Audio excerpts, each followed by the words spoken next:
Hola, mi nombre es Brian Alvarado, alumno de la clase de máquinas eléctricas de la sección de la noche.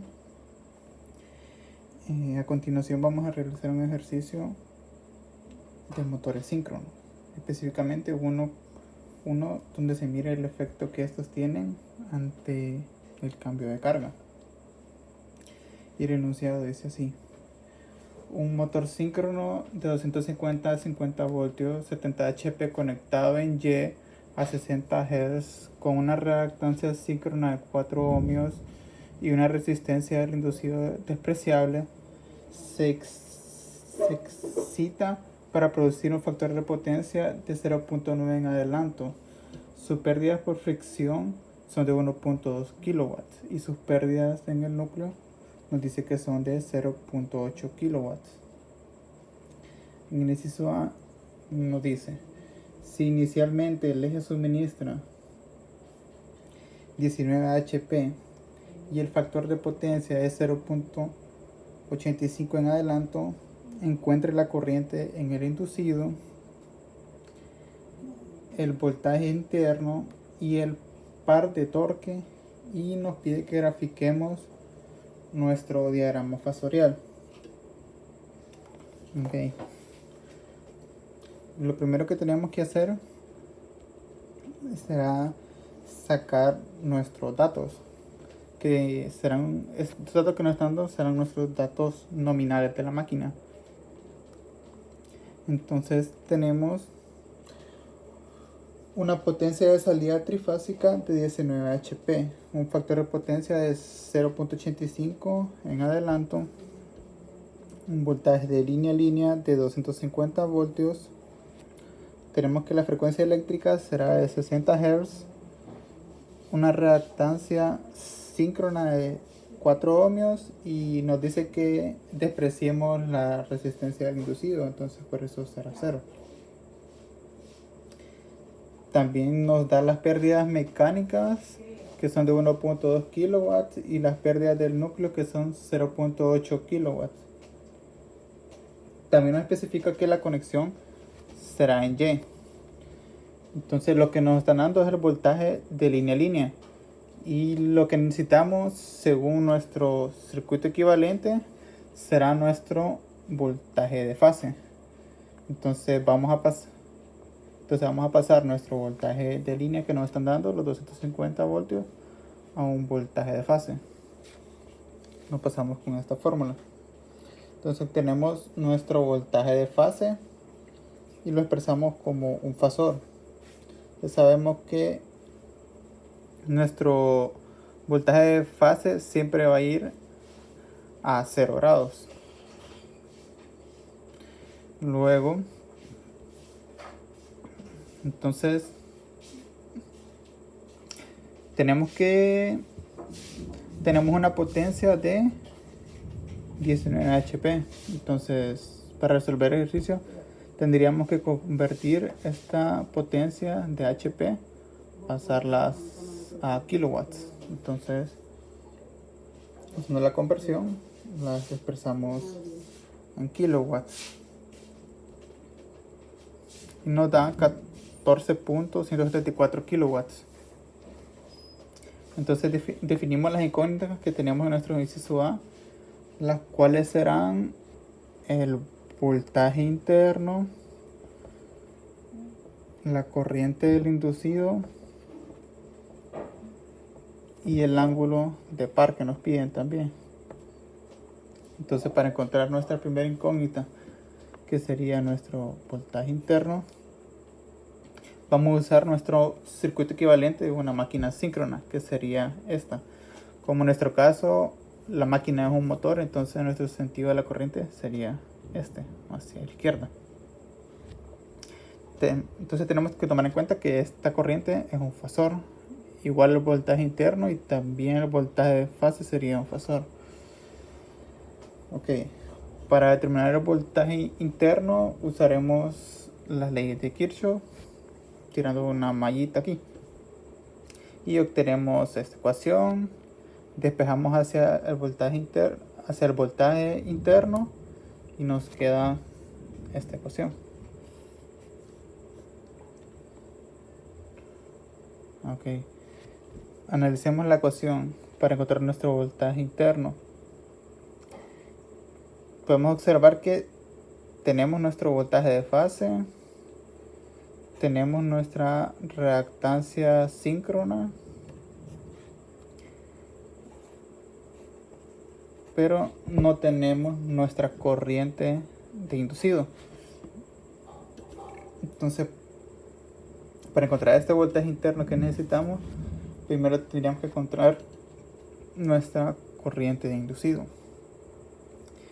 Entonces, para encontrar nuestra corriente de inducido, sabemos que tenemos esta fórmula, nuestra fórmula de potencia de entrada trifásica, que es 3 por el voltaje de fase por la corriente de fase por el coseno del ángulo teta. Okay. Esta corriente de fase sabemos que es nuestra misma corriente del inducido. Entonces podemos reemplazar nuestra corriente de fase por IA. Y luego despejamos hacia nuestra incógnita que andamos buscando, que es nuestra IA, nuestra corriente de inducido. Y despejamos hacia allá. Entonces podemos observar que tenemos nuestro coseno de teta, que este será nuestro factor de potencia, que ya tenemos ese dato, ¿no? Dice que es 0.85. Entonces vemos que tenemos el voltaje de fase también, pero no tenemos nuestra potencia de entrada trifásica. Entonces primero tendríamos que encontrar nuestra potencia de entrada trifásica para luego encontrar nuestra corriente de inducido y así poder encontrar nuestro voltaje interno generado. Bueno, nuestro voltaje interno. Entonces haremos uso de lo que es el diagrama de flujo de potencia. Okay. Haciendo uso del diagrama de flujo de potencia, tenemos que la potencia convertida, tenemos que la potencia convertida es igual a la potencia de entrada menos las pérdidas eléctricas. Pero en este ejercicio no nos mencionan, como estamos tomando la resistencia de inducido despreciable, entonces no vamos a tener pérdidas eléctricas. Entonces nos quedaría que la potencia convertida va a ser igual a la potencia de entrada. Okay. Y tenemos, siempre haciendo uso del diagrama de flujos de potencia, tenemos que la potencia convertida es igual a la potencia de salida más las pérdidas misceláneas, más las pérdidas en el núcleo, más las pérdidas mecánicas. Pérdidas misceláneas no las mencionan, entonces tomamos que es 0. Y todas nuestras otras potencias sí las tenemos. Entonces aquí encontramos nuestra potencia de entrada, que nos dio 16.174 kilowatts. Okay. Entonces ahora ya podemos volver, ahora ya tenemos nuestra potencia de entrada y podemos volver a nuestra fórmula. Esta. Ya tenemos el voltaje de fase, tenemos factor de potencia y ya tenemos nuestra potencia trifásica de entrada, entonces podemos encontrar nuestra corriente inducida. Entonces aquí tenemos la fórmula, sustituimos los datos y así encontramos nuestra corriente de inducido y la expresamos fasorialmente. Para expresarla fasorialmente sabemos que este ángulo teta de la corriente IA es el ángulo del factor de potencia y tenemos que el factor de potencia es igual al coseno del ángulo. Entonces hacemos uso de la fórmula y encontramos nuestro ángulo, que será el ángulo de nuestra corriente.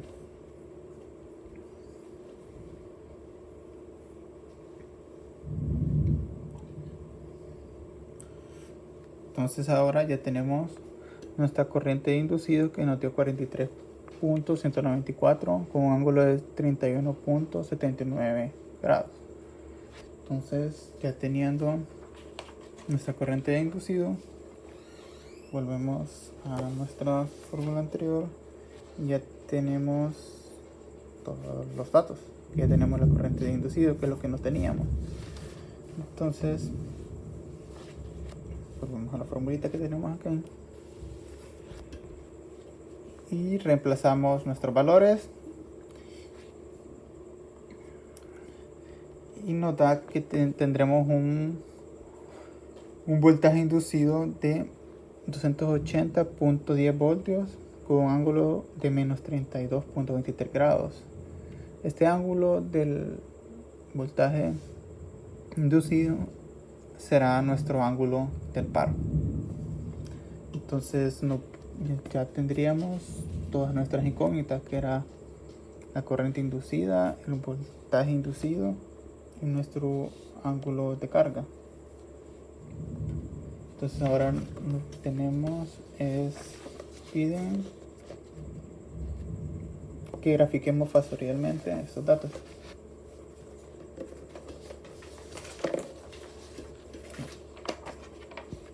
Aquí tenemos la representación factorial. Aquí tenemos dos diagramas fasoriales juntos a diferente carga. Pero ahorita solo nos vamos a centrar en carga 1, que son nuestros valores de IA1, que nos dio 43.94 con un ángulo de 31.79. Nuestro valor del voltaje de fase, que nos dio 144.34, y nuestro valor de nuestro voltaje inducido, que nos dio 280.10 con un ángulo de menos 32.23. Entonces ahora nos dice, tenemos inciso B,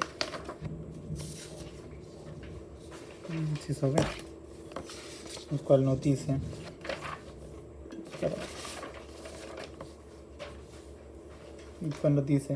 si la carga sufre un aumento de 7 HP, determine la corriente en el inducido, el voltaje interno, el valor de la potencia, y haga una comparación del diagrama fasorial de la carga inicial, o sea nuestra carga 1, tomando en cuenta que las pérdidas se mantienen constantes. Ok, miremos qué tenemos.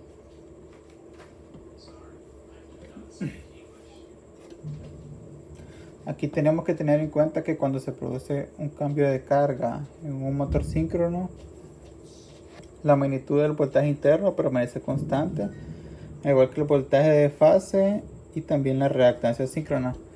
Lo que va a cambiar es la magnitud de la corriente, el ángulo θ y el ángulo del par. Sabemos que este ángulo θ es será el mismo ángulo de la corriente del inducido. Entonces en este caso tenemos que la potencia aumentó 7 HP. Por lo tanto, nuestra potencia de salida 2 va a ser igual a la potencia de salida 1 más 7 HP, que sería nuestro incremento. Entonces sabemos que nuestra potencia de salida 1 era 26 HP. No, era 19 HP. Más los 7 HP nos da una potencia 2 de 26 HP. Esto lo convertimos a kilowatts, que nos da 19.396 kilowatts. Entonces también nos dice que las pérdidas se permanecen constantes. Por lo tanto, la relación entre la potencia de entrada y la potencia de salida va a permanecer igual. Entonces tendremos, siempre usando los diagramas de flujo de potencia, tenemos que la potencia de entrada va a ser igual a la potencia de salida 2 más las pérdidas mecánicas más las pérdidas en el núcleo. Entonces datos ya los tenemos, los sustituimos y obtenemos una potencia de entrada de 21.396 kilowatts. Entonces para nuestra potencia de entrada usaremos esta fórmula.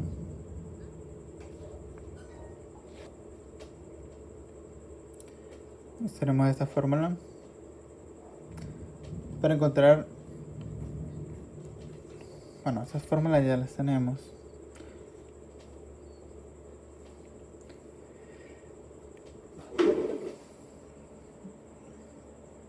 Okay.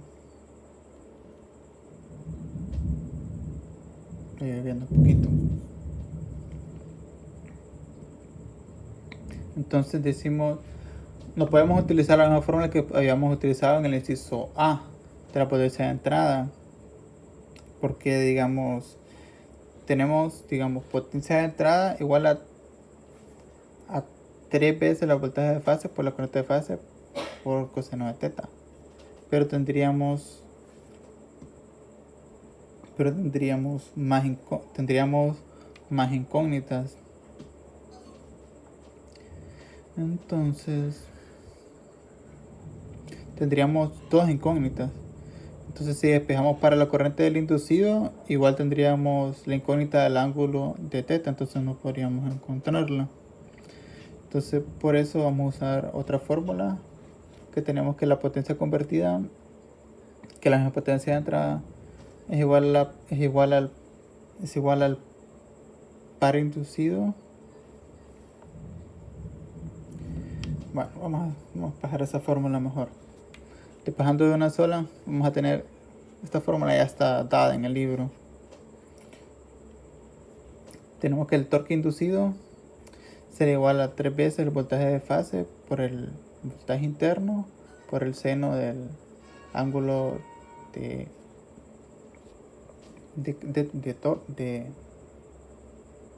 el ángulo del par por nuestra velocidad por nuestra reactancia síncrona. Entonces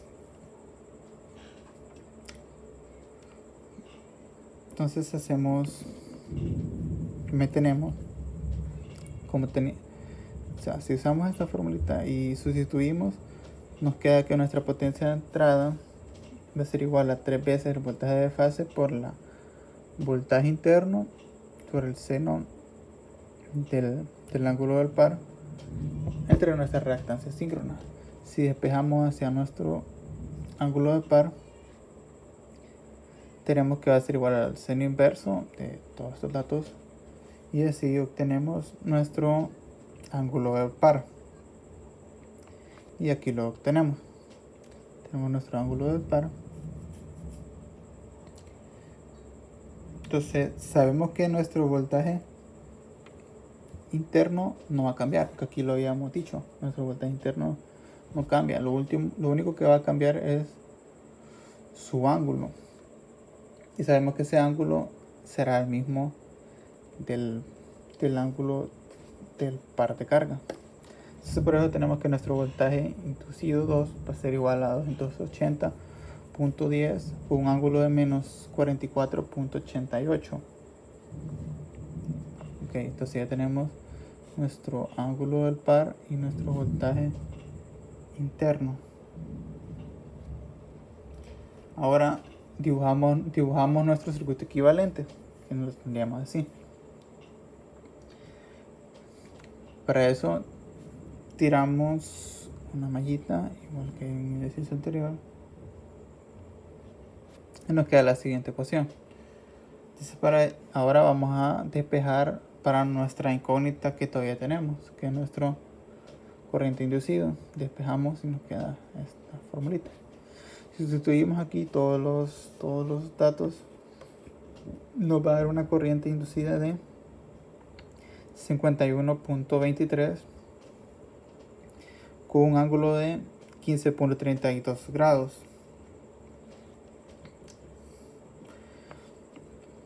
Ok, entonces ya tenemos otra de las incógnitas. Ahora, ¿qué nos faltaría? Sabemos que este ángulo va a ser nuestro ángulo teta, el ángulo de la corriente inducida. Entonces, por medio de este ángulo podríamos encontrar nuestro factor de potencia, que tendríamos que nuestro factor de potencia es igual al coseno del ángulo. Ahí haciendo la matemática, tenemos que nuestro factor de potencia es igual a 0.96. Ahora solo nos quedaría la última parte que nos dice que comparemos nuestros resultados, o sea, al aumentar la carga. Al aumentar la carga 7 HP referente a nuestro estado inicial, que era de 19 HP, o sea, cuando cambió de 19 HP a 26 HP.